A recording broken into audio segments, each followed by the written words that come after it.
akkan dhufneef addunyaa na hute jaalala baafadhu cubbuun osoo hin duune umrii kiyyaa guutuu cubbuun na qubsadhe dhumni koo miidhaguu akkana jiraadhe si bira akkan dhufneef addunyaa na hute jaalala baafadhu cubbuun osoo hin duune.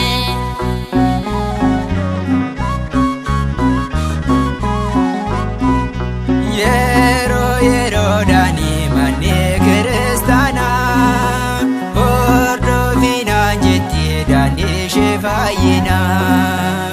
uffituu dadhabii oliif garraafamaa maaloo yaa Kiristoos naaf godhi dhiifamaa umrii kiyyaa guutuu cubbuun na qubsadhe dhumni koo miidhaguu akkana jiraadhe si bira akkan dhufneef addunyaa na hute jaalala baafadhu cubbuun osoo hin duune.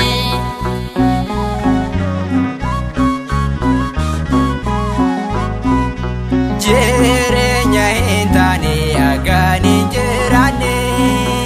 mana kee keessatti na eega kan banne jireenya gaabbiitiin akkan deddeebi'u na gargaari gooftaa ati umrii koo guutuu umrii kiyyaa guutuu cubbuun na qubsadhe dhumni koo miidhaguu akkana jiraadhe si bira akkan dhufneef addunyaa na hute jaalala baafadhu cubbuun osoo hin duune.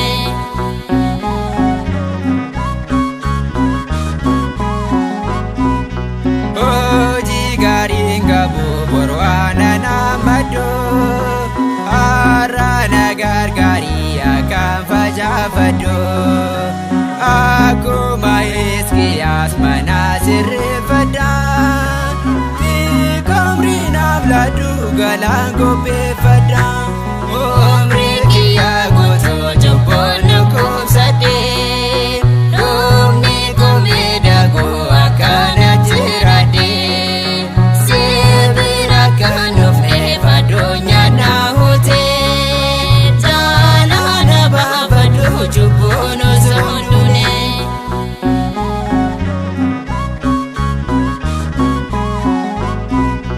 Geediraaf dhiphinni har'aaf dukkanaa'u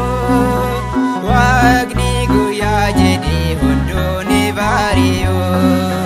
turuu somtuun dursu waaqni guyyaa qaba obsi akka Iyyoob hunduu yeroo qaba.